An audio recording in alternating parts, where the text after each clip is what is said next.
Okay, and now to introduce our two guests for this evening. And here they are. Let me bring them to you. Kiana, where are you? Here we go. There you are. And Maria, there you are. Okay.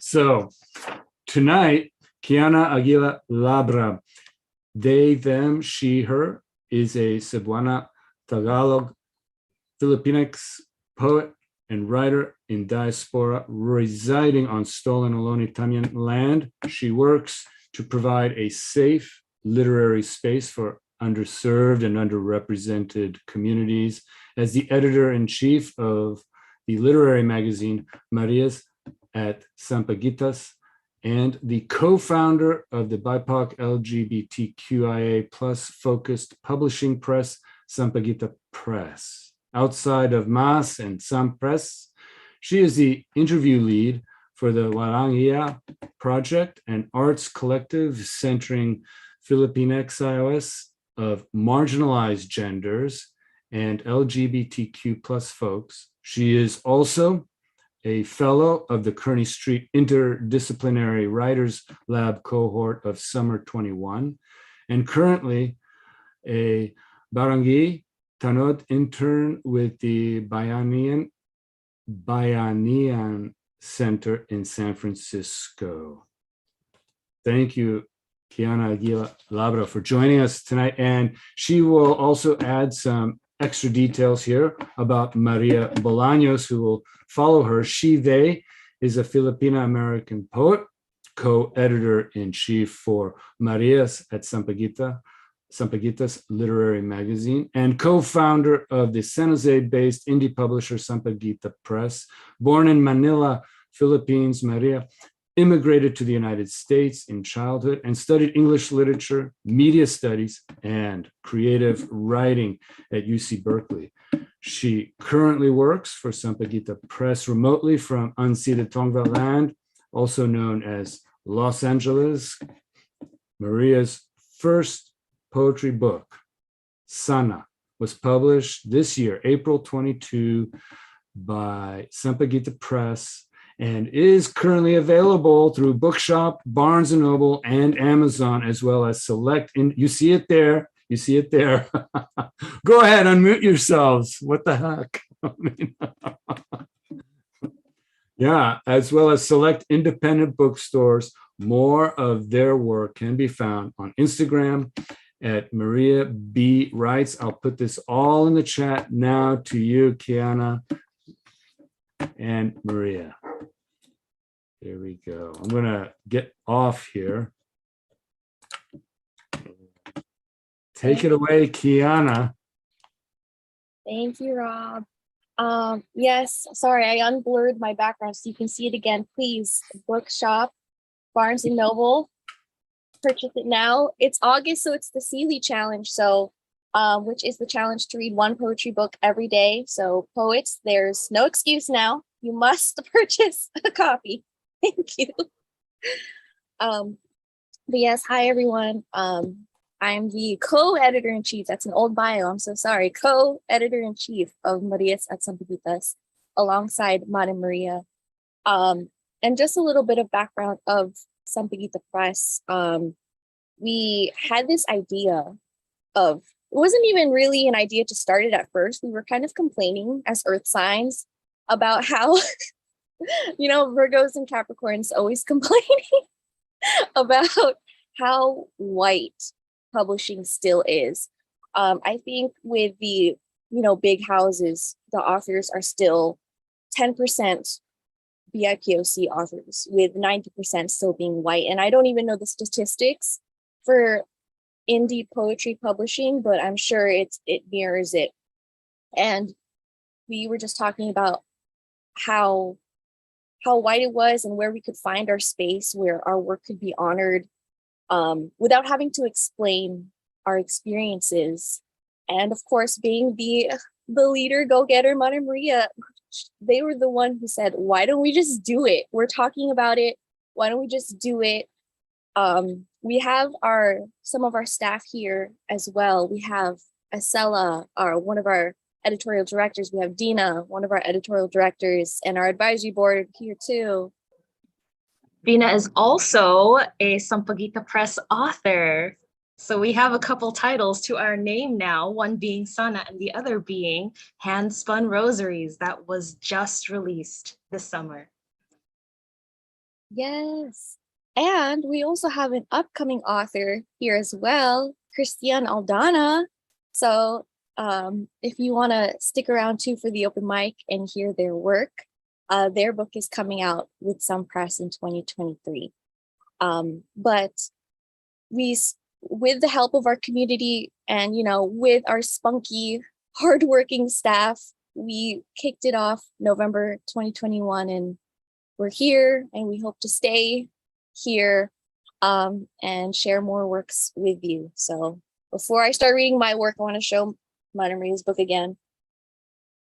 I can't find Madadina's book, but just imagine Handspun Rosaries here and Sana here. Please purchase both for your Sealy challenge. But one thing I love about our community, at least with us, us here, our friends and our advisors, I always feel this great inspiration and not so much a competition. And I'm thinking as well of Sana and how our narratives are similar and our experiences are similar, but the telling of our stories is unique. And I feel called home in these books by my contemporaries, by my fellow poets. And it's this spirit of uplift and, rooting for each other that I always feel safe in the poetry community. So thank you all for that.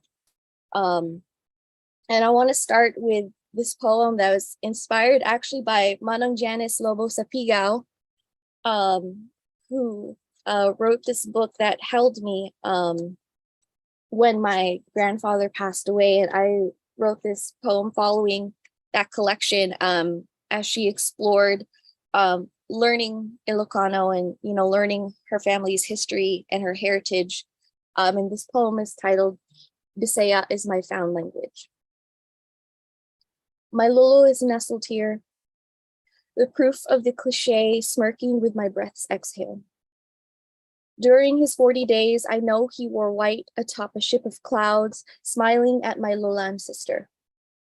I could feel his stories transfer to the green of my veins, how he questioned God with nuns and how his father taught him to throw knives into trees.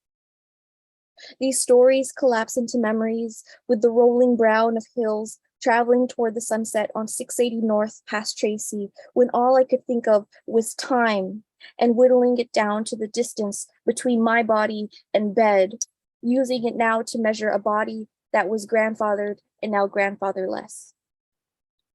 But we are matahum. We are kusog kaayo, and the privilege was not in being born Filipina, but Cebuano, because I see daddy's hands and see pictures of Lulu's hands, and I'm reminded that love transcends life.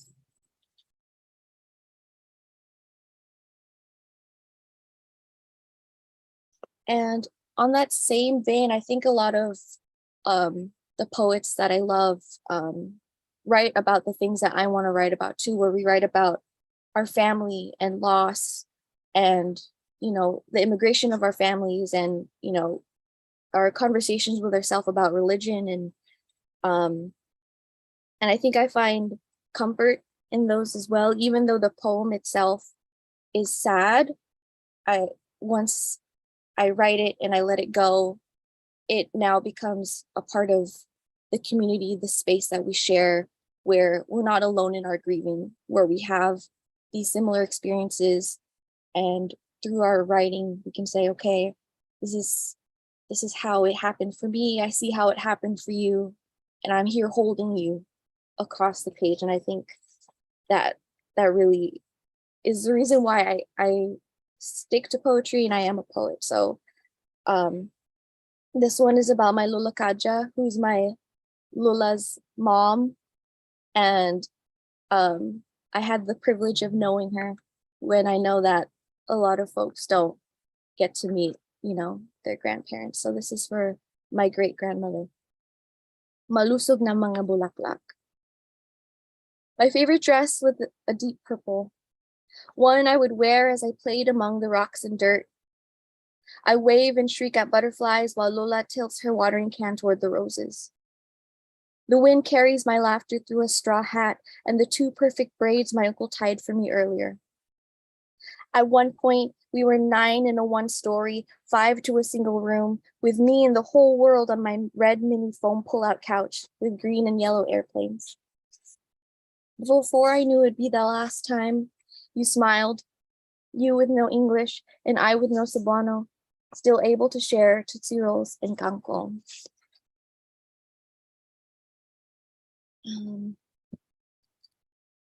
And I'm actually going to go back in time to my first collection, No Saints. Oh, what am I?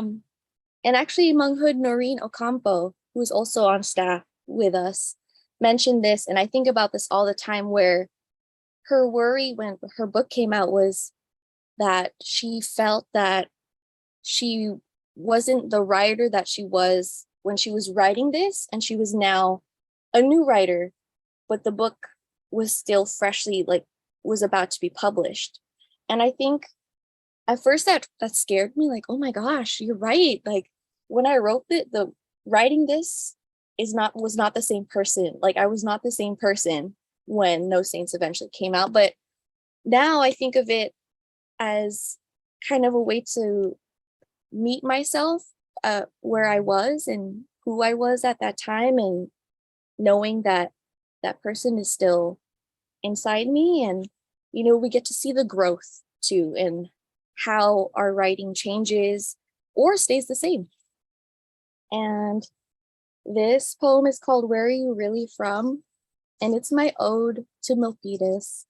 For those who, South Bay represent, where are you really from? A town of relative quiet, not unlike her neighboring towns in that she houses varied families shading to and from the sun, whose faces shift and contrast from each other, yet retain a universal kindness. A town unhurried, a student needing the 66 bus on a Monday morning and misses the 7:15 stop will most certainly be late for first period.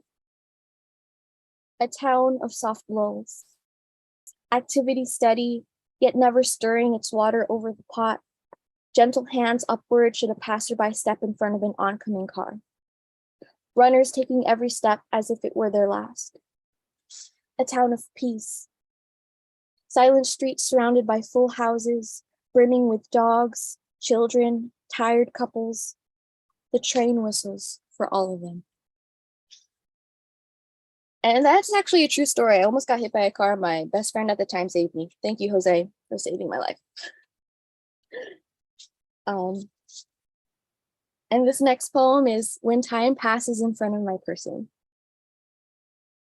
There's a place in my memory to which I return when contemplating your passing. It is a concrete slab facing the road, an island of grass and quiet brown homes. The trees behind smell foul, so it is spring. Stolen moments of freedom, independence were created in this space. Here, I hold my $1.25 in a Ziploc bag prepared by my father the night before. I carry it with excitement and pride. I let one bus pass, then another, you along with them. My mother will begin to call, but I was always one to try my luck. There are 2 people I've lost too. But they are with me at this bus stop. While it seemed at the time this routine would last an eternity, its essence is now captured in memory. As you leave, please let me keep their voices, allow me the contour of their faces. You will always stride past me. But here in the spring, against the trees and the homes that lull against the motor of the continuing cars, when the road ahead was abundant with possibility, they live. And now, funny story, Kanunay was actually supposed to be published before Mohilak. sorry. I always cry when I see I came prepared. right. But backroom secret. Okay, maybe not the back rooms, but backstage secrets. Kanunay was supposed to be published before Mohilak, but we hit lots of roadblocks with Kanunay. So if you want to read it chronologically, quote unquote, you'll read it Kanunay, then Mohilak. And now you guys know the secret. And now I want to read a little bit of a happy one. So this poem is called To the Pianist Who Refused to Play Work by Rihanna for my manghood's 21st birthday. That's also a true story. We paid, I think, either $5 to $10. I think my partner is in the Zoom, so he can back me up on this story. But when the pianist got to our request, she said, "Oh no, I don't know this song," and we were so surprised. But this is for my sister, for Jamie Leanne Aguila Labra. After beignets, after jazz, after dueling pianos of a bygone era when we believed we as a whole would sacrifice for the greater good. Smiling under lights of green beads, bulbs, and cups, where I greeted a river god for the first time. I, an ocean child, making wishes for more under the Sagittarius moon. But for now, we hold hands with French tourists who tell us we are so beautiful, and we lay our skin bare to the country road.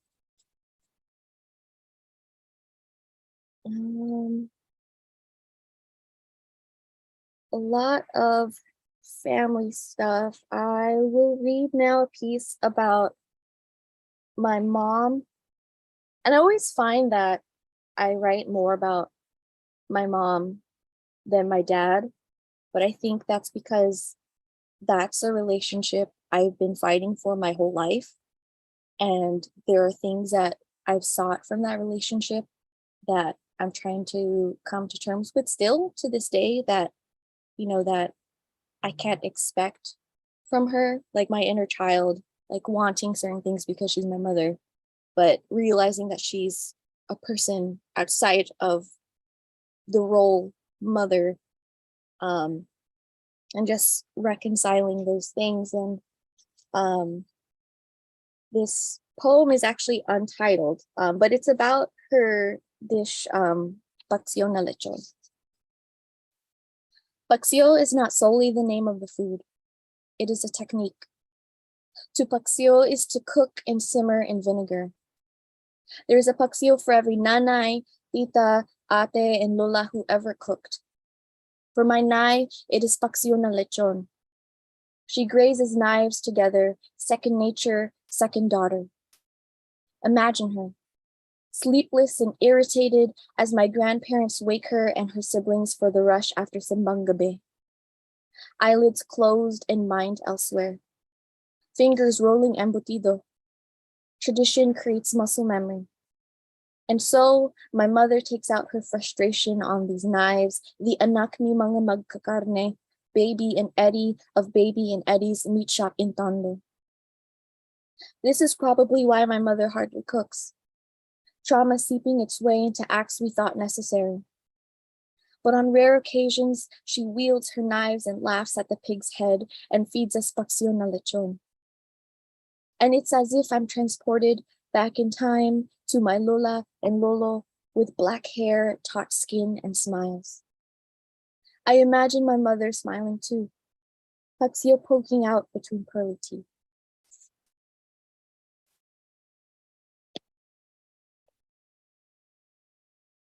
And this next poem is titled Luha, which is tears. Tears in Bisaya. Lola can't sleep without milk. Lolo can't sleep at all. I crush one, then two Benadryls, and contemplate a third. I crush a third. I stir the pink-white powder into sleepy time tea and mix until there's only green, and then I pray. And then I am let down every 2 hours, except on nights Lola takes pity on me. The dark circles under our eyes confusing others who thought us younger than our actual age. She calls my brother over to do yard work and sweep leaves and hack at trees. She shows us the one she did herself, proud of her handiwork and independence, while we beg her next time to let one of us know so we can do it instead. Now that Lola was gone, she does not lift a finger. Portrait of ghost as warning, of inevitability. She does not see us. The space she kept for understanding disappears, and we meet spokes when we expect feather down.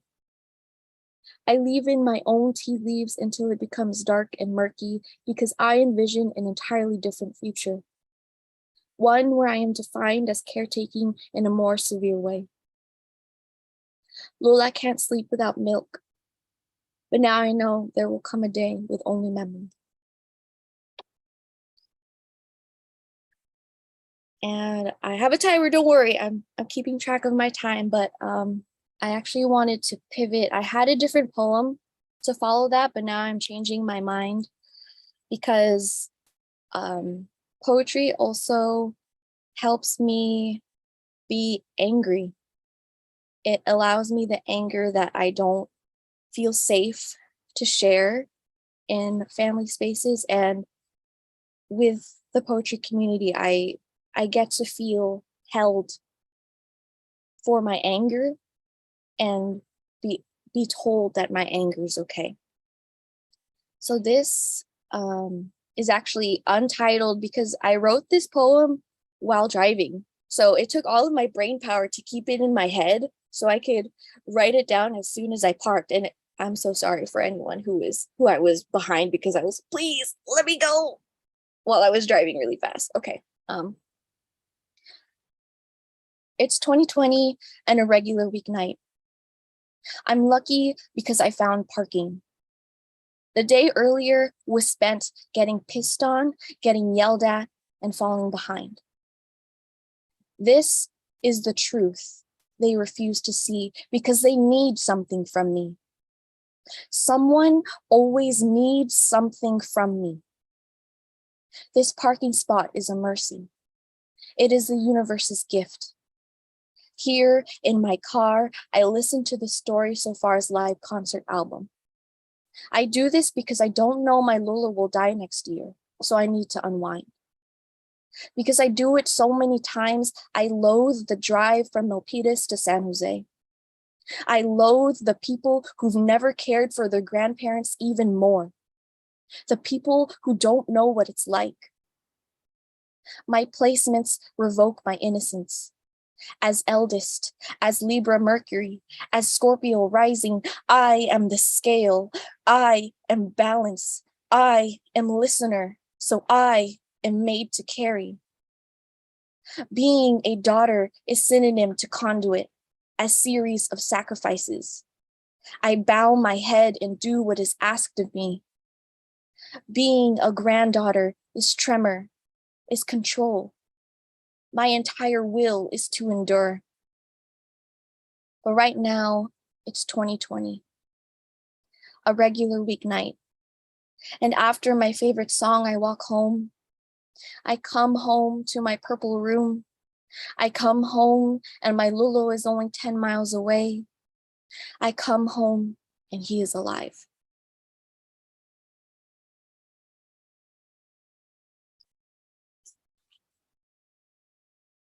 And poets know there are some poems you can't read in front of family. So I'm always grateful for these virtual spaces where I know my family won't be here.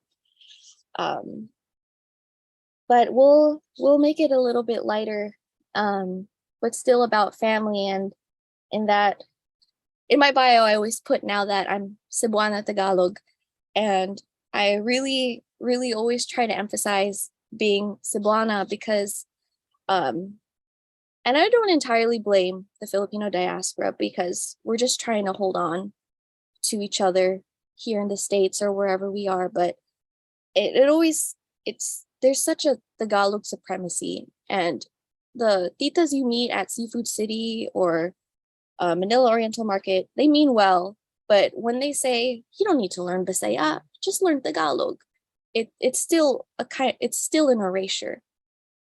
So I always want to celebrate all of me and where I came from, so I know where I'm going. So this is titled Personhood after Alice Notley. I am the straight bark of the untouched Cebuano palm, where the lechon is the best and words fly freely in gahi. My bones kneaded from the pearls of my mother's tears, marking her path from Tondo to Quezon City to Playa del Rey. My lips lined with the kiss between spring and summer, green and gold with a laugh to rival the Pacific. At night, my hands in prayer are the grace from the Santo Emilio, and I ask that my lolo find peace in the beyond. And with knees wide enough to carry the Muntinlupa eastward slope into the sunrise, I smile.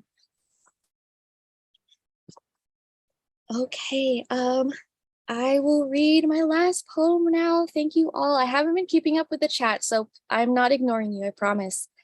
But I want to end this with love, and I'm sorry, I'm a sap, but my true love is here. So this is for Eric, and it's Leo season.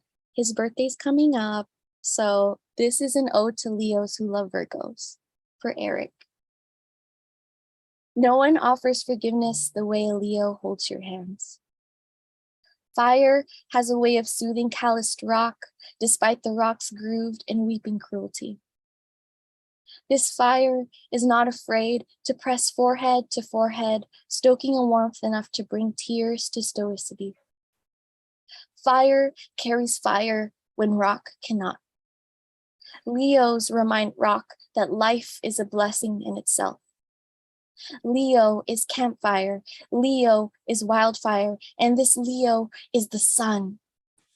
While the rock looks on in awe, this stellium tempered by oxen, air, and wheat. In time, fire will marry rock, and the sky will crackle under the transformation, their renewal. There is nothing more breathtaking than the purity of good intention, of his goodness. Of rain arranging itself upon Leo's mane while he laughs at the water, making him all the more beautiful. Thank you everyone for listening.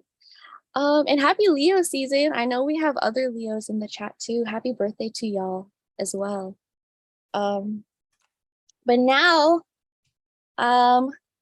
Maria, I'm going to introduce you. I have your long bio. I'm so sorry. I'm going to read the long bio.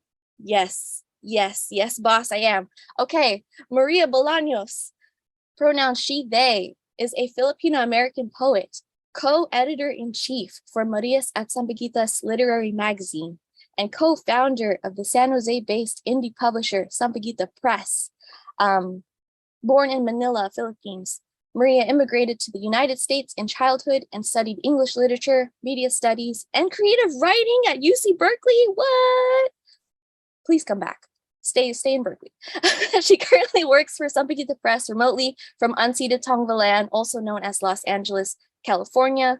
Maria was nominated for the 2021 to 2022 Best of the Net anthology, and their poems are featured in North American publications such as Touchstone Literary Magazine, Cut Fruit Collectives, Cut Fruit Stories, and Decomp Journal, among others, as well as international publications such as South Africa-based Antigone and Singapore-based Yuzu Press. Maria has also published book reviews for the Seattle-based Asian Pacific American publication, International Examiner. Maria's first book, wait, one moment, teka lang, I have a prop. Maria's first poetry chapbook, Sana, was published in April 2022 by Sampaguita Press and is currently available through Bookshop, Barnes & Noble, and Amazon, as well as select independent bookstores. Please follow them on Instagram at Maria B. Writes. And I also want to say Maria is the best Capricorn Sun, Virgo Moon, Pisces Rising, co-editor-in-chief, co-founder ever.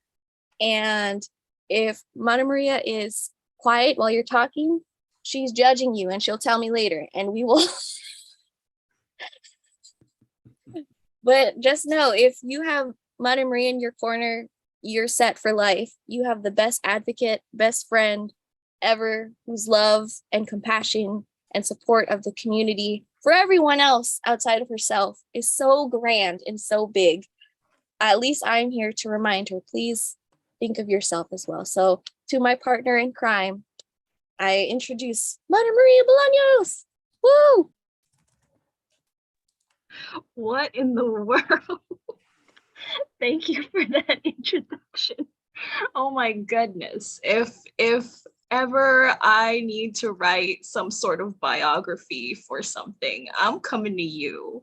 You make me sound like I'm about to receive a Lifetime Achievement Award or something. Oh my goodness, thank you so much. Thank you, thank you, thank you, thank you, thank you. How do I follow up that set, that wonderful, beautiful set? I will try. Actually, you will hear that a lot of my pieces, as Kiana mentioned, a lot of our work, like contemporaries, right? Like a lot of our work seems to circle around very similar topics, but delivered in different ways. So I will be reading from Sana tonight. Yeah, you've seen plenty of it throughout this chat, but I will be reading from Sana tonight. And Sana is my very first book ever published, and I am honored to be able to say that it was published with Sampaguita Press. It was a lot of hard work starting up our little press, our little indie press. And every single work that we produce from it, you know, is very, very, very much a labor of love from the entire team. So I'm honored to say that this was our very first book that we came out with, and you know, we really appreciate those who have supported us so far. If you would like to support us and continue supporting us, this book and more coming are available through Amazon, Barnes & Noble, Bookshop, and on our new website that we just launched too. So links to all of that in the chat. Okay, without further ado, I will read.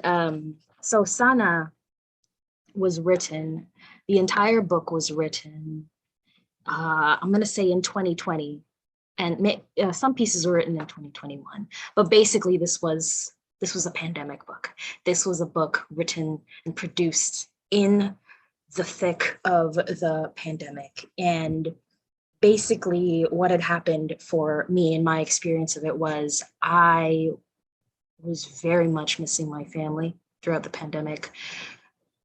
I feel like immigrant families experience yet another dimension because of this kind of something on kind of an international scale, in a sense, because you and your family occupy multiple nations, not just one, and you are affected based off of like everything that goes on at all, you know, at all points on the globe where you are.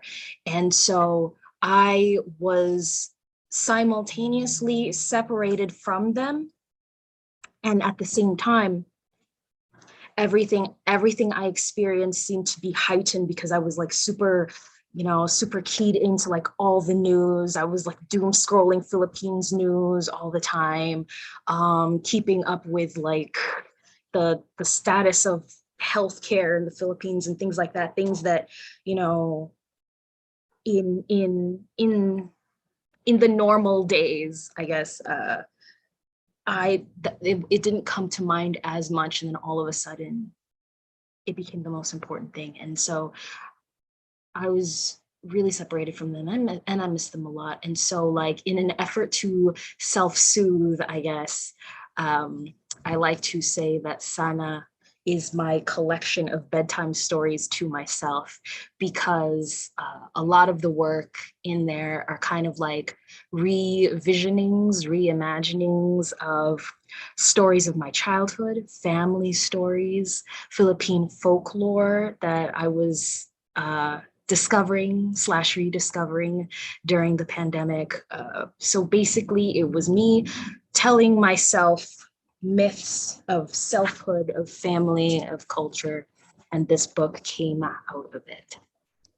So I will begin by reading the first book, the first poem in Sana, which I like to call kind of like the core of Sana. This is the heart of it, the spirit of it, and it kind of sets the tone for the rest of the book to follow. And it's called Listening to Clouds. Listening to clouds, tell me, the first name was the sound of beak against bamboo, the sound of a tree splitting when we emerged, nameless, sameness. One of us they called Crisostomo, and he became man. One of us they called Maria Clara, and I became ghost. I tell you, I have two names. My parents wanted to double their chances, give me two fates. They dreamt of me before I existed. Me, a vision in piña, sitting on a high back peacock throne, hair curling softly, demurely, weeping as I worked my fan, wind and water, goddess of small typhoons. Taghirap closes like a crocodile's jaw, clacking a tiny snap of neck. I tell you, the way to deal with separation is to pretend.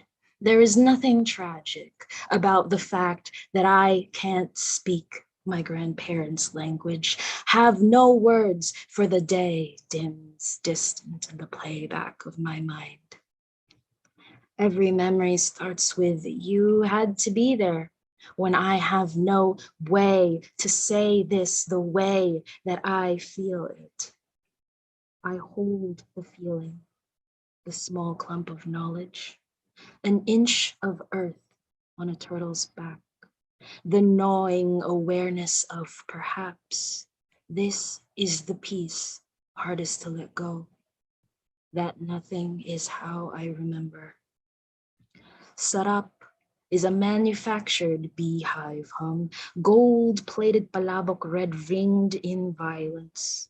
If every news story is a ground-breaking freedom, it's time I walk the broken ground. Crack the can of Spam open. This is how you make war rhyme with comfort. We eat the rations you didn't want, and we drive the cars you left to rust. 500 years ago, you manifested a storm gathering at the end of the world. Trauma rolls fresh thunder, and the rain is salt on my tongue. No man is an island because the island is a woman. I have been an island ever since I first saw the ocean. Ever since a great bird flew me across the sea, dropped me into the snow, and told me this is what it means to be alone. And I looked out across the winter white city, and the cold cut my black hair and tried to make me forget the large mountain and the flowing river, the land of my name. But I will keep searching for it. I tell myself I will find it. This is the only way to reach you when the sky is an uncrossable bridge over an impossible ocean. Hinahanap is the breath escaping, a drip of red slipping slowly from my nose. What an idea. In place of language, a rupture of capillaries. The word still finds its way out. I tell myself stories. in order to live. I emerge myself from jungle leaves. I am a yellow head with horns. I open my 1,000 eyes. That was Listening to Clouds. The next poem I'm gonna read, let me take a look at how much time I've got left. Okay, all right. The next poem I'm going to read, a lot of this is about family, so there are a couple of poems dedicated to family members. I was inspired by one of the pieces that Kiana read. It turns out I have a poem of kind of a similar title, so I think I'm going to read that if I can find it. Hold on 1 minute. This one is dedicated to the men in my family. And it is called, If You Want to Know Where I'm Really From, I'll Tell You. I come from a universe where the men have beer and gasoline in their veins and swagger around as if always on the verge of spontaneously combusting. The backs of their hands are the deep cracked leather of a steering wheel tanned by the long afternoon. When the sun sinks down behind the anarchy of buildings, 1,000 new suns flood light up, selling bench or Jollibee or the latest movie. I marvel at how they navigate this galaxy, this spiraled armed barangay networks. Each jeepney is a rocket to the moon. Fins and flags streaming, chrome-skinned and tattooed with dragons and eagles and tigers and the Virgin Mary. The sari-sari storefronts are still open at this hour, part business, part backyard, where the elderly sit watching dramas unfold on small TVs resting on the counter, and the young ones holler around on their quicker knees. The scents of rotisserie chicken and fried fish balls reach my passenger window.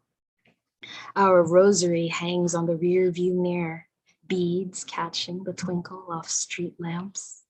At every bump in the road, Jesus is a spaceman doing ollies in the air for us. And I brace myself against the handle like, I'll go to hell for that joke, but I inherited my kulit from these men who scatter like ashes, like stars across the darkness, zigzagging their shine through Manila traffic, out to California, to New York, to Saudi, out where young men go and become old men. I count down turns and roads with the names of soldiers and saints and American states, and I'm gazing out at myself, visible only once every few years, wingtip blink of memory or ball of fire, shedding myself again. Here, our van growls upon re-entry into the driveway. The dog is leashed up behind the iron gate, and the laundry on the line waves us in, a collection of flags in celebration. We spill out like a sigh where we touch down to earth, bellies full of food, thoughts already on the mattress on the cool tile floor, the swaying fan's lullaby hum. On the wall, a butiki defies gravity, eyes me a moment, then ultimately moves on, one traveler understanding another. So that was a poem to my titos and my lolo and my tata and my dad. Poem to all the people who have left their homelands really to go work somewhere else and, make that money to send it back home. So the next piece I'm going to read, let's read kind of a folkloric mythic one. So a lot of these pieces, as I mentioned, play a little bit with folklore as I was kind of rediscovering it during the pandemic. And one of my favorite pieces to read is where I kind of imagined myself as one of the iconic, famous monsters of Philippine folklore. And I wrote this poem as an answer to a prompt that was that was featured at Luya Poetry. Shout out to Mara Chris, who is in the audience today, who heads Luya with Syra. And the prompt was self-portrait. So I portraited myself as the mythical beast Manananggal, which is a kind of vampire-like woman who can separate at the torso and attack people at night. And I wrote that because I kind of was feeling similarly torn, with half of myself being in one place and the other half being in another place. And I was like, I feel like, I feel like she can relate to me a little bit. So this one is called, if I can find it for you. Oh, yeah. This one is called Portrait of the Artist as Manananggal. 1. Portrait of the Artist as Manananggal, of Manananggal as Ghazal. How do I name this skin when in the end I am not art and everything is a monster?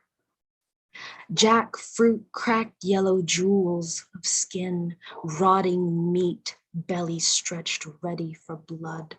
Bully among classmates, blessed art thou amongst monsters.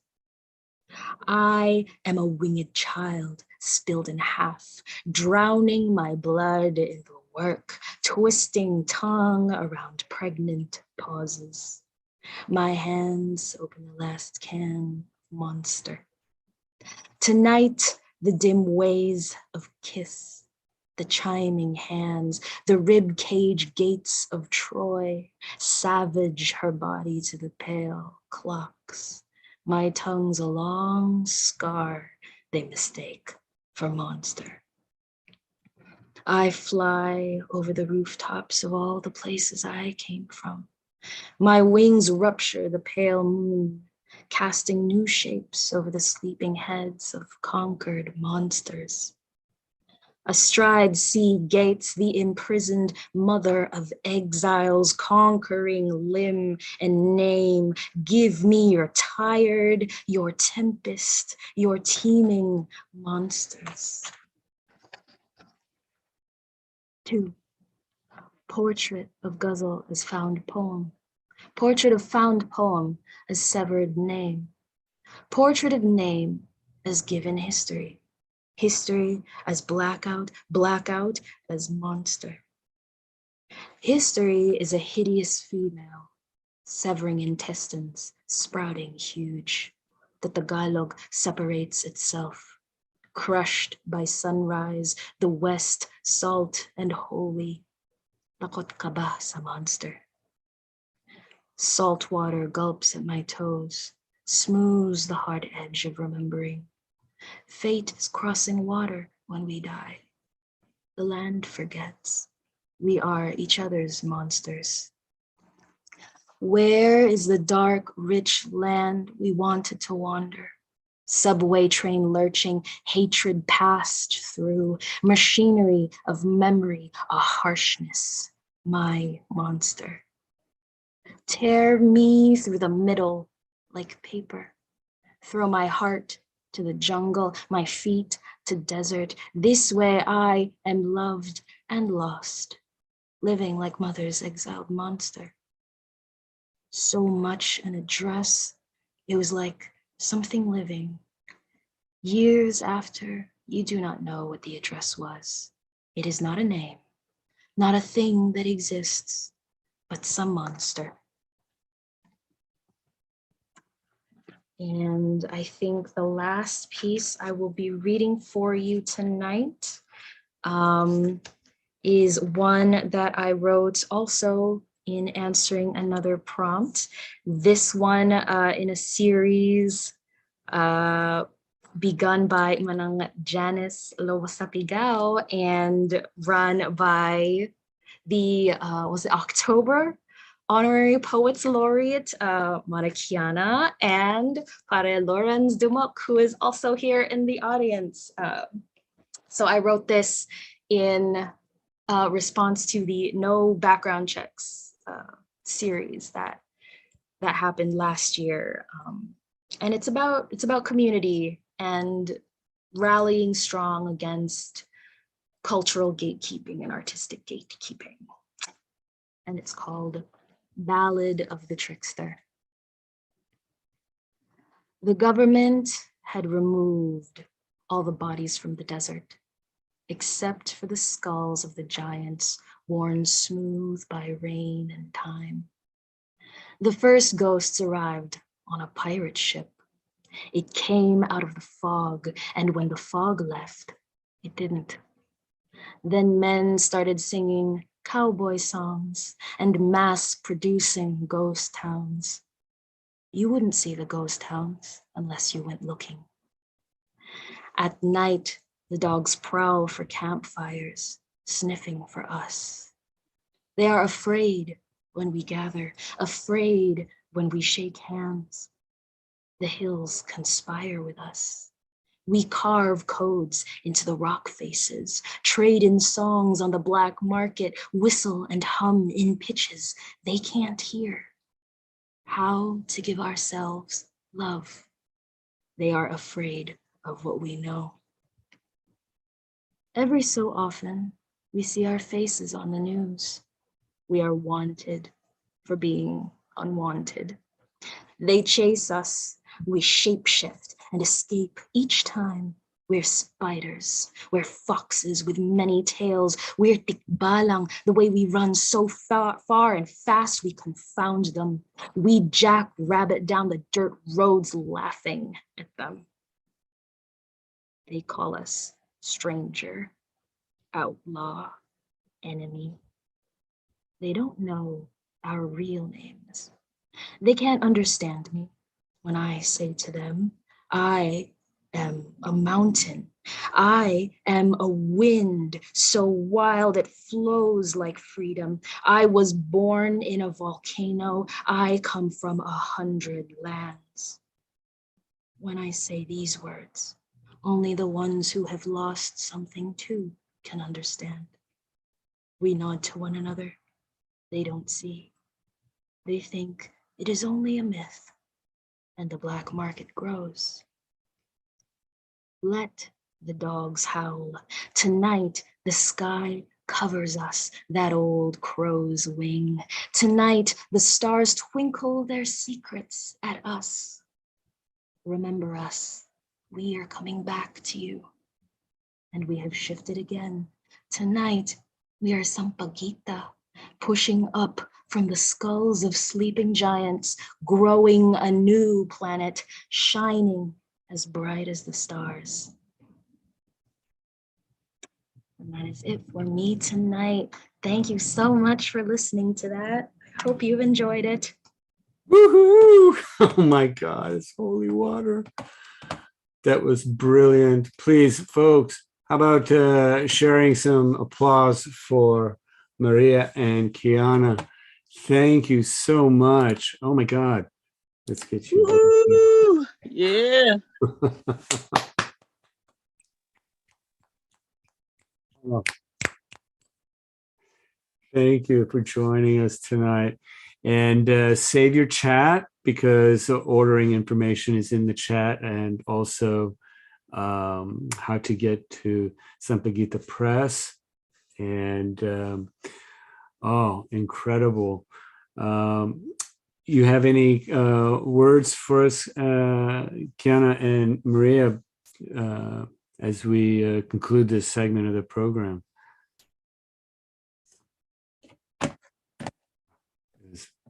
Thank you for listening, everyone. We're gonna have you. Yes. We're gonna have you back because you have other books coming through, right? So I'm gonna be visiting you again, knocking on your door. Okay. Awesome. And now we're going to go to the open mic. And at the open mic, we have to start us off please welcome Brother Lorenz. Lorenz, are you? Here you are. Where are you? There you go. I'm going to get you here. Spotlight it for everybody. Welcome, Lorenz. I think we all need a breather real quick from those two poets, man. My bad. Jeez, man. Y'all some bullies. What up, folks? I will be reading some new shit. And yeah, because I can, and it's fun to read new stuff. But yeah, let's go at it. I used to like it when unicorns were majestic instead of these farm-raised, harvested creatures. Unicorn balls used to fall off freely and they grow back instantly. People used to confuse it with poop, but trust me, their doodle stinks and ain't nothing bouquet about that hot mess. Their balls, though, they're jizz sacks, they're scrotum puffs. Now that's some oddity and mystical shit. Anyway, their balls are how people found unicorns, really. A whole field of puffy balls looking like rainbow cotton candy, basketball or baseball sized fuzzy spears all over the place. I don't know who is the mofo who first put it in his mouth, but I would never have done it. Usually you see some bright shit in nature and then perdigates, here you come, or at least porcelain throne gets hella visits. But some wacko did it. They claimed it was an orgasmic experience and dared his content creator homie to eat it too. Viral absurdity, it was what it was. A field of rainbow cotton candy balls became a field of content creator crummy candy crummies. Eventually they followed the balls, really. Next you know, their jaws dropped seeing unicorns. They were live streaming too, so the whole world was watching and losing their minds. The look on people's faces when they saw a unicorn shake and poof, a fuzzy ball fell from its behind. All those content creators' jaws dropped again. They looked at each other in disgust at the thought of eating poo. People have video remixes of them puking their brains out. People didn't know how to feel though when they saw a unicorn poop though. Everyone was confused again. Creepy people replayed the clip and confirmed poop came out of the unicorn's bunghole. Jeez, things happened so quick because I guess it was unicorn mating season and you could see these puffy balls growing on. Unicorns don't sound like horses. They're like land whales with this girty Chewbacca whale like or some shit like that. Guess it was their mating call to each other. It was like this cosmic sonic wonder, really.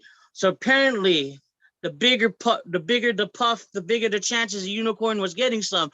But singing game where it was really at, because that one unicorn had these golf ball puffs and had a line waiting for his Provati ass.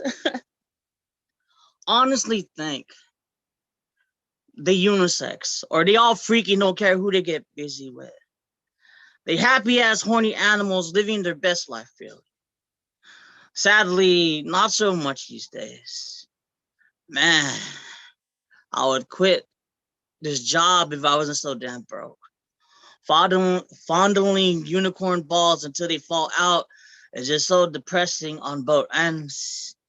Damn world wants a taste though. Damn unicorns ain't majestic. They're just animals, but more dead in these confinements. Unicorn balls. Puffy sadness, homie. So yeah, thanks everyone. Oh my God, that's awesome. Oh, thanks, Lorenz, for sharing tonight. And oh my God. On deck, we've got Larry Hollis. And now please welcome to the mic, Christiane Aldana. Hi, everyone. Can you hear me okay? Yes? Okay. So as Kiana and Maria both mentioned, I didn't come here with the intention to read, but then Kiana said you should read. So this has now become a Sampaguita Press show and tell. because I'm gonna read from my upcoming chapbook. So Maria did not read this poem today, but Maria does have a poem in their book about Mayari, who is a moon goddess in Filipino folklore. The story goes that when they're like the supreme god of the universe, her father passed away, she and her brother, the god of the sun, fight each other over the like celestial throne. And during that fight, her brother like blinds her in one eye. So anyway, Maria wrote a poem about that, and I was really inspired by it. So I wrote a poem after that poem, and it is called Mayari Begins the Solar Eclipse. What is truth when refracted through the eyes of the victor? They tell of the hard-headed girl who fought the god of war and survived because of his mercy. At least they cast me as a fighter. This much is true. But what if I told you of the blood spilled, the river I made in the sun, how the terror flooded his bright eyes before he cut out mine? A cheap shot from a man who stared into the twin depths of all the world's water and knew he would drown. What is gentle about a light so violently dimmed? What is truth? I deal in shadows. I tongue darkness into being. My one-eyed whisper calls forth the night. I turn my 8 phases to the universe. My cycles reign over tides and time. If victory is worship, then see how they wait for my fullness to fill the sky, how they howl for me. And I think, Robert, did you say that we could do 2 if they're like short? Oh yeah, go for it. Please, please. Cool. Okay. And then the other poem that I'm going to read is called She, They. Shout out to all the, people questioning their gender that are in the room today. Fed up she, her to enraged she, they pipeline. Because it's inevitable, because it's a meme, which is to say that this whole poem is a morsel of something so much bigger than itself, it can't be digested without sacrifice, which is to say, take a shot every time a poet says, which is to say, in a poem, and pour one out for every loved one you now talk about in the past tense.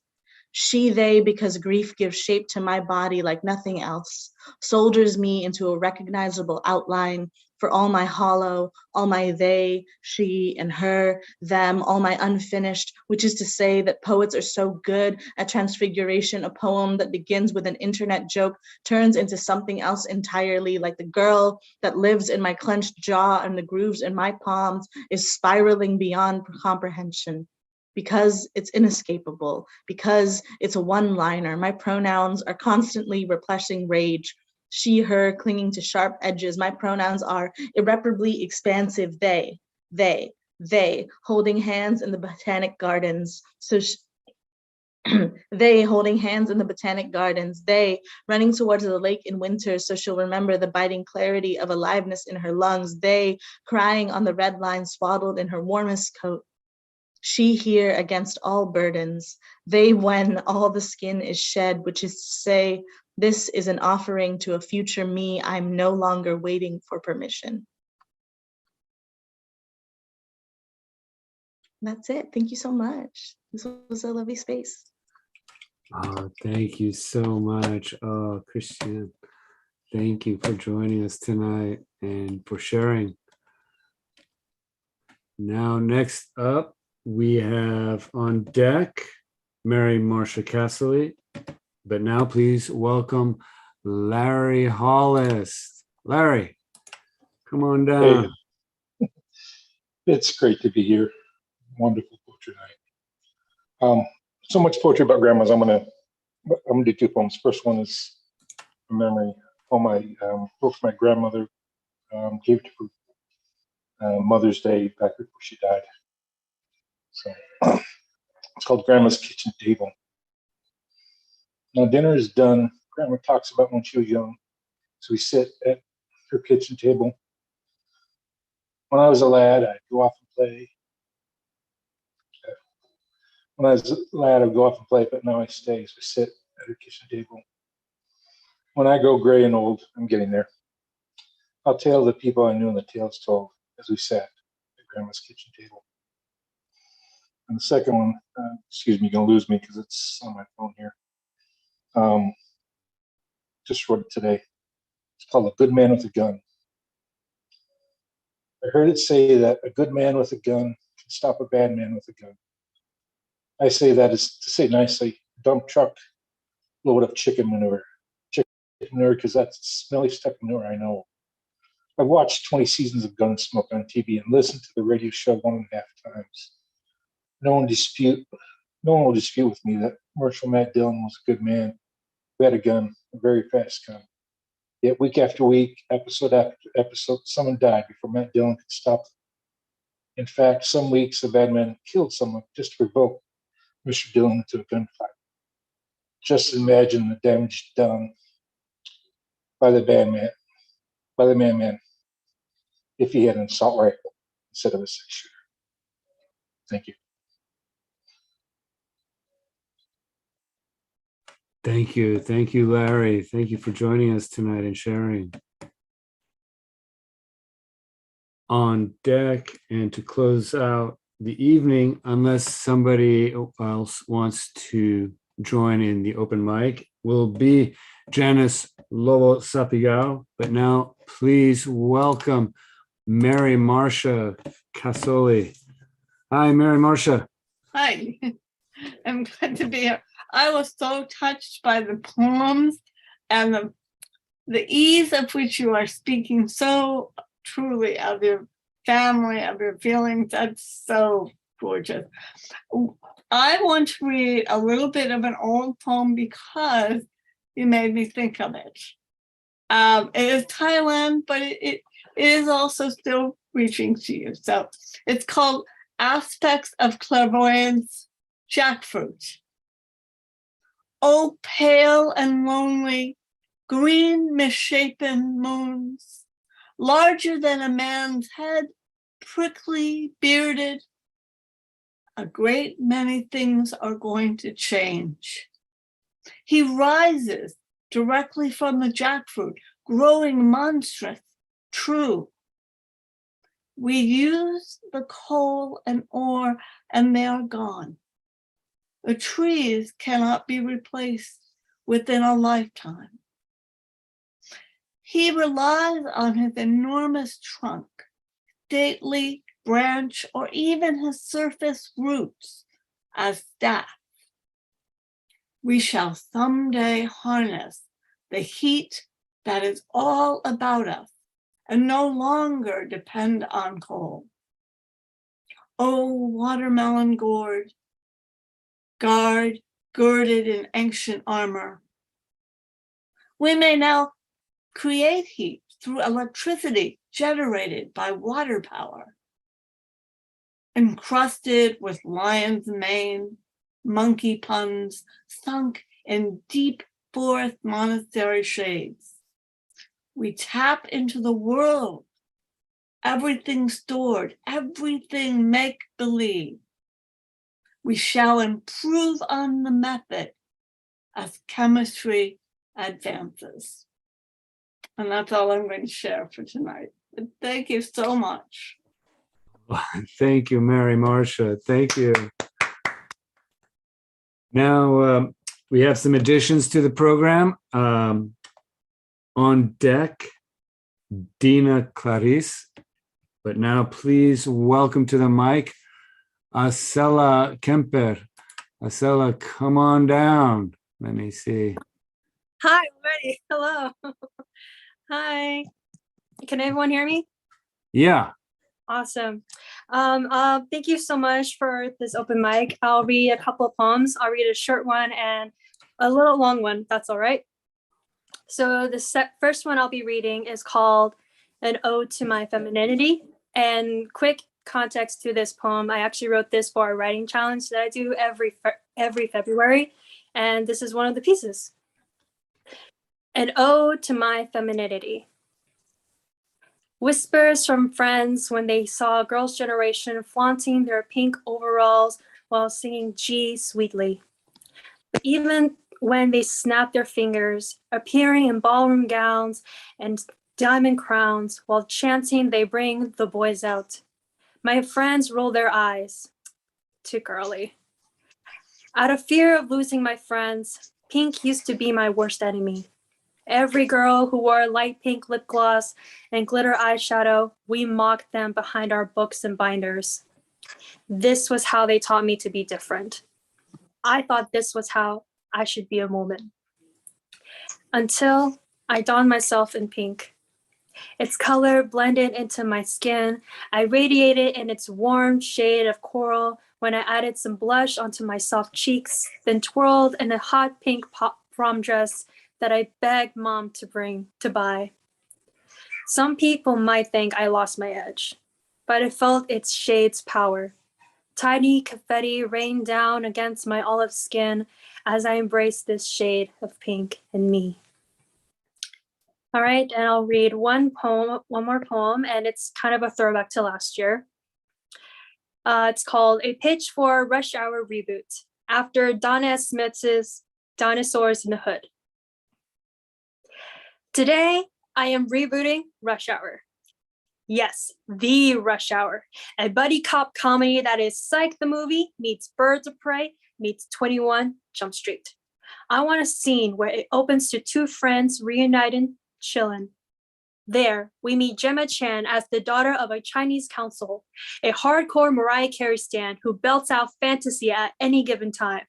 She runs her mouth the way Joey Wheeler from Yu-Gi-Oh! Does, but is conflicted if she deserved to be seen by her Chinese family as she had lived in America her entire life. Barely speaking in her father's mother tongue, I want to see her grow, from rolling her eyes at hearing her family's accent to embracing it. Her partner is her childhood friend, who stands as tall as Queen Latifah, but dresses like Justice from Poe Justice and Nancy Downs from The Craft.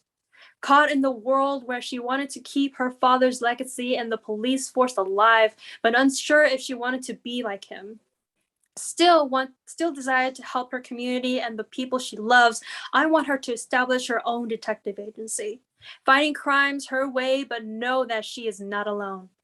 Her quick comebacks to any bad guy crossing her path will be faster than Electra reading the rich white lady at a restaurant on Pose.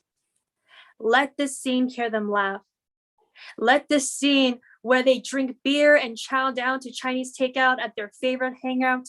Neither of them will go back and forth on who is more repressed like their mentors did. They are like Sean and Gus, bickering at each other, but always support and love one another. Let them be friends. But don't bring back Brett Ratner for this. He will crawl his hands back into the film strips, cutting and taping and catcalling jokes, then send our heroes to a massage parlor, mouth-watering that he'll make box office gold.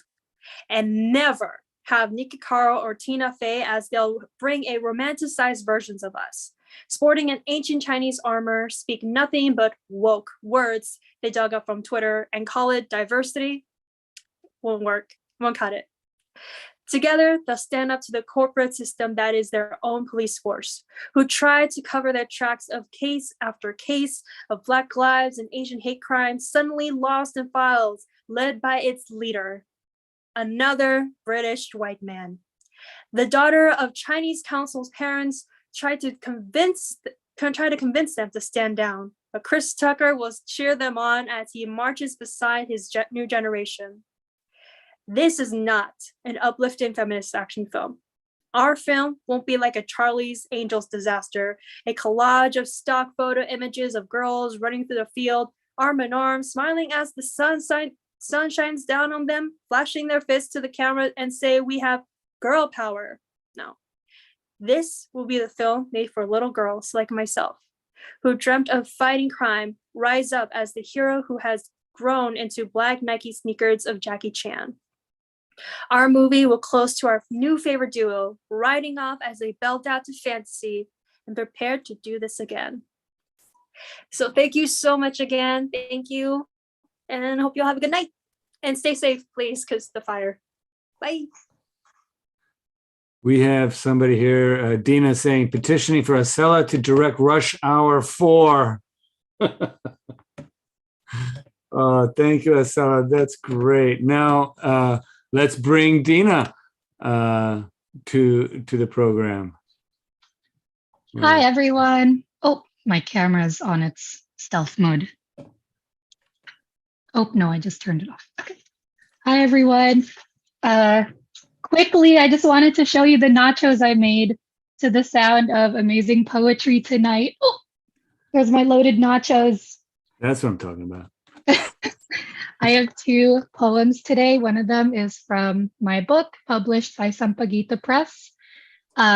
This one is called Tale of the Spider Girl, and I wrote it after Merly Alunan. Sweet summer evening calling just outside the doors, shut to keep the biting aircon air inside. I see you, little human, round-cheeked boredom, pretending to sing his praises when really you are thinking of the crisp freedom of 8 p.m. when the last prayers are prayed and the perfumed aunties mingle on holy grass. I've no words for these.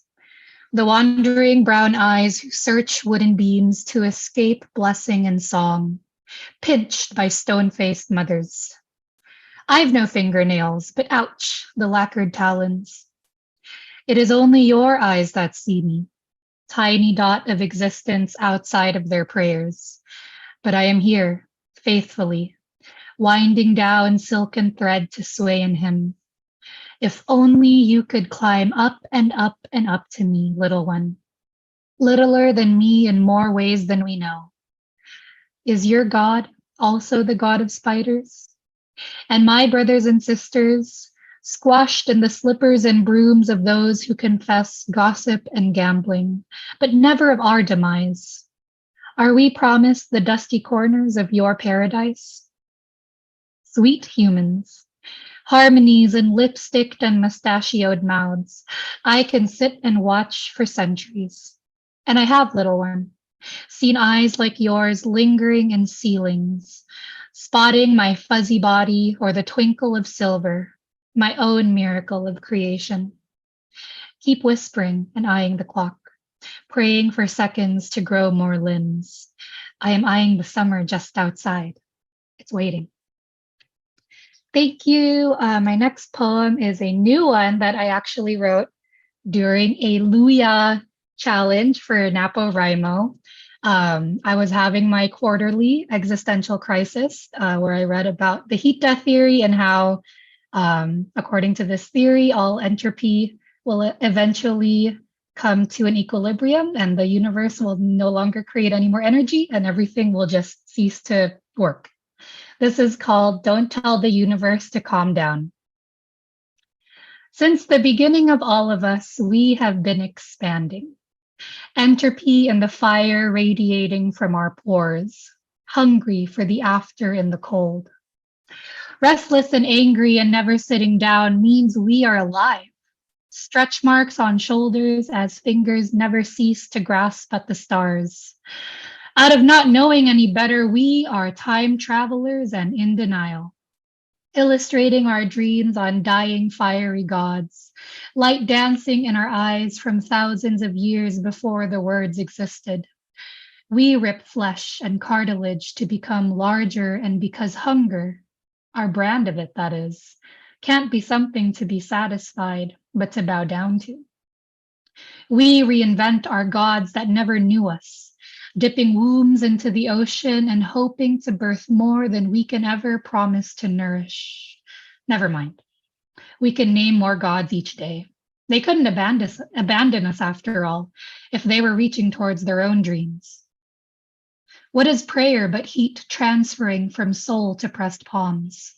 How to pray when my gods pray back that I meet them in the middle? Who is praying beyond the dark? Is my light emitting my own after? I have prayed for a before in the darkness behind us, anything to prove we're not dancing for nothing. Let's pray the hunger never subsides and that we can keep burning if only a little longer. The after waits in the periphery. Thank you, everyone. This was incredible. Great appetizer for my nacho dinner. Thank you so much, Tina. And now, just before we have Janice, please welcome to the mic, Brandon Liu. Brandon, come on down and share with us a little bit about your project. Hello, can you hear me? Yeah. Okay. Hi, my name is Brandon Liu. I'm currently one of the creative ambassadors for the City of San Jose 2022. And I'm just going to spiel a little bit about the project I'm doing for them, which is called We Art San Jose, which is an Instagram page currently where people submit pictures of their favorite places in San Jose to the hashtag We Art San Jose, which everyone is still free to do. But right now we're in part 2 where I'm asking people to write poetry about the pictures that are posted on that hashtag. So if that sounds interesting to you, please go ahead and participate, post your poetry with the same hashtag. And then later that poetry and those pictures will be put together into something like a mural, which will be up for public display. And then I'm here to read poetry, right? So I'll read 2 short ones then, a new one and an old one. Perhaps citizen is just a euphemism for civilian, someone who lives in a nation they have no control over, uninvolved and unaware, but forced to shoulder the burden of their leaders.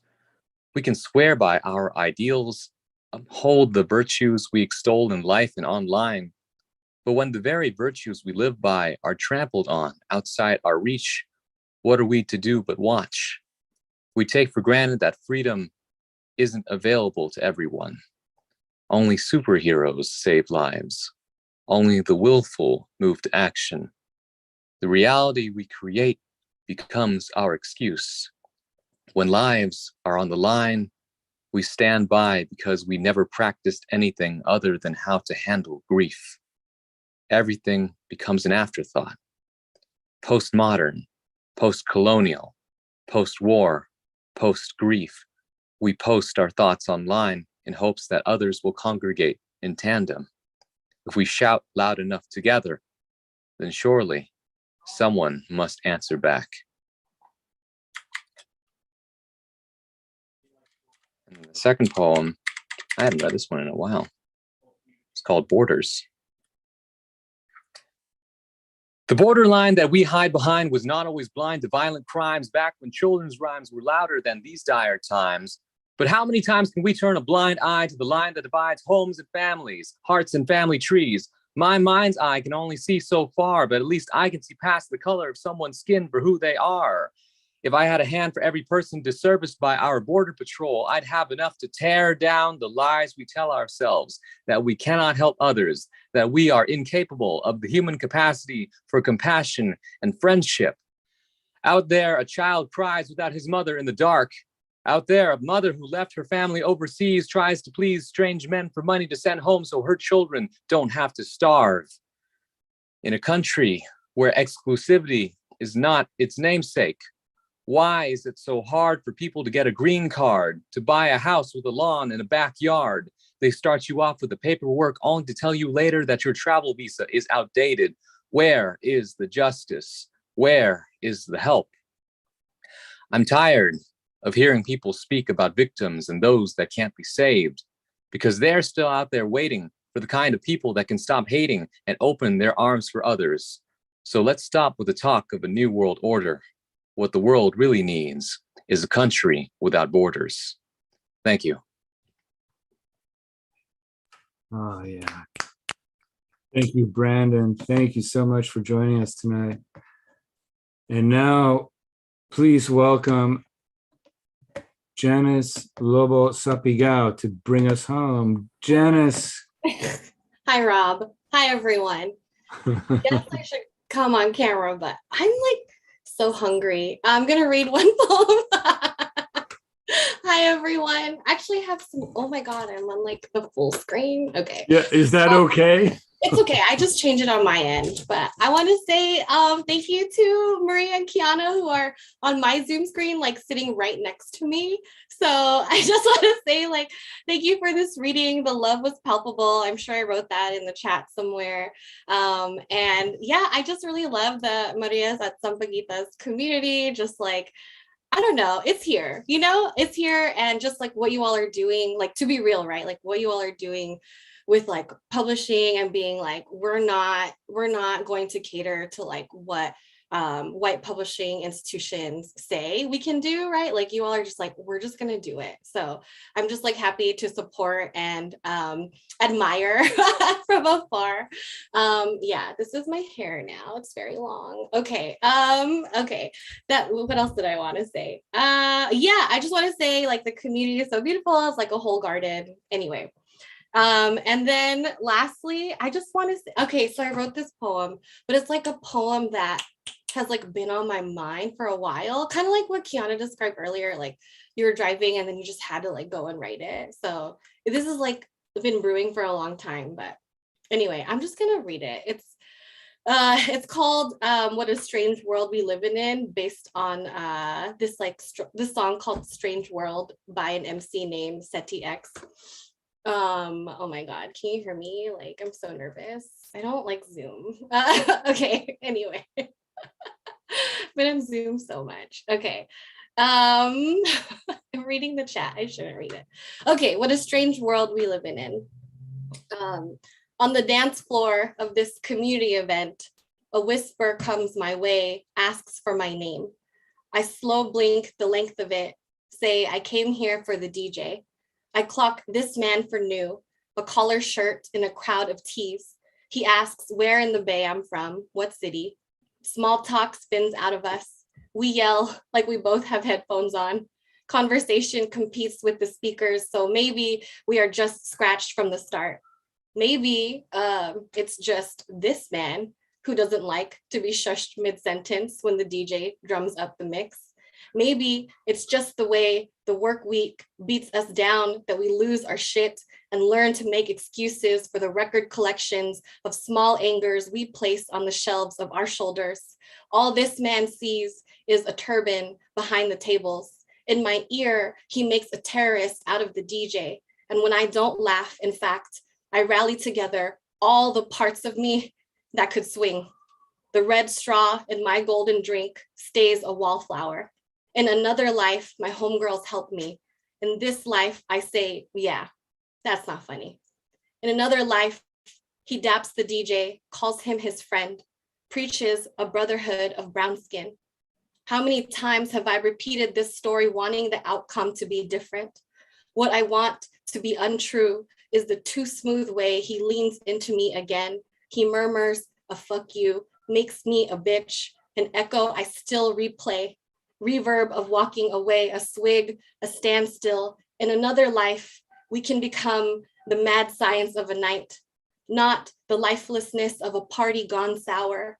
Maybe on one night, we could be heat pressed onto wax, the same matter that makes weapons, makes music. Ooh, and that's all I got. All right.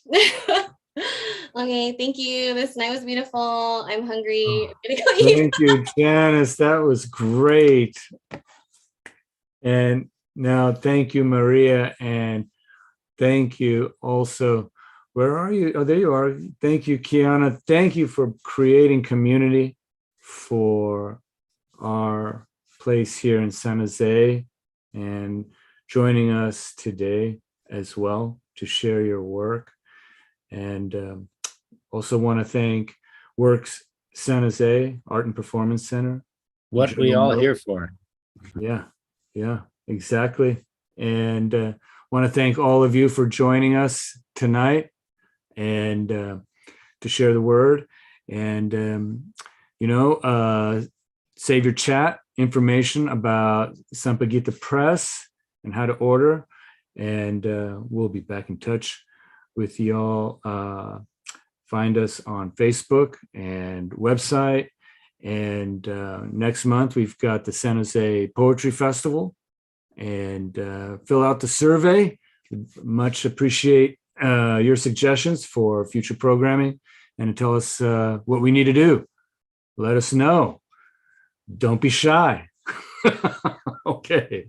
And go easy. Love to you all. Bless. Thank you. Thank Like you. Larry's Thank you, suggestion, like everybody. more nachos. We have nachos.